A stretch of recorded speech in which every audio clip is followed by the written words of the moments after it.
বিসমিল্লাহির রহমানির রহিম। পরম করুণাময় ও অসীম দয়ালু আল্লাহর নামে শুরু করছি। মহামহিমান্বিত তিনি, সর্বময় কর্তৃত্ব যার করায়ত্ত, তিনি সর্ব বিষয়ে সর্বশক্তিমান, যিনি সৃষ্টি করেছেন মৃত্যু ও জীবন তোমাদেরকে পরীক্ষার জন্য।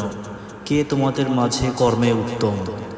তিনি পরাক্রমশালী ও ক্ষমাশীল, যিনি সৃষ্টি করেছেন স্তরে স্তরে সপ্ত আকাশ। দয়াময় আল্লাহর সৃষ্টিতে তুমি কোনো খুঁত দেখবে না। তুমি আবার তাকিয়ে দেখো, কোনো ত্রুটি দেখতে পাও কি? তারপর তুমি বারবার দৃষ্টি ফেরাও, সে দৃষ্টি ব্যর্থ ও ক্লান্ত হয়ে তোমার দিকেই ফিরবে। আমি নিকটবর্তী আসমান আকাশ সুশোভিত করেছি প্রদীপমালা দ্বারা, এবং এদেরকে করেছি শয়তানের প্রতি ক্ষেপণাস্ত্র, এবং এদের জন্য রেখেছি জ্বলন্ত আগুনের শাস্তি।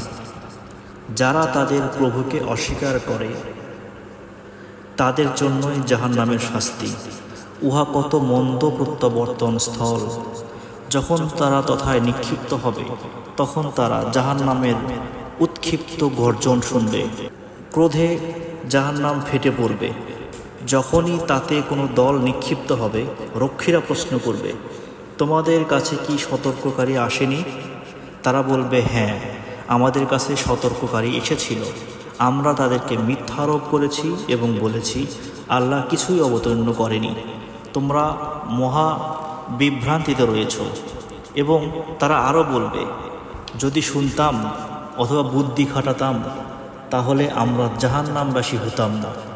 তারা স্বীয় অপরাধ স্বীকার করবে।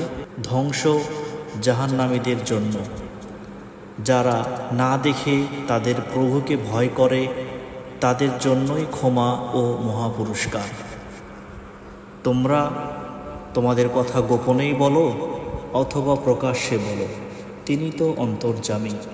যিনি সৃষ্টি করেছেন তিনিই কি জানেন না? তিনি সূক্ষ্মদর্শী, সম্যক অবগত।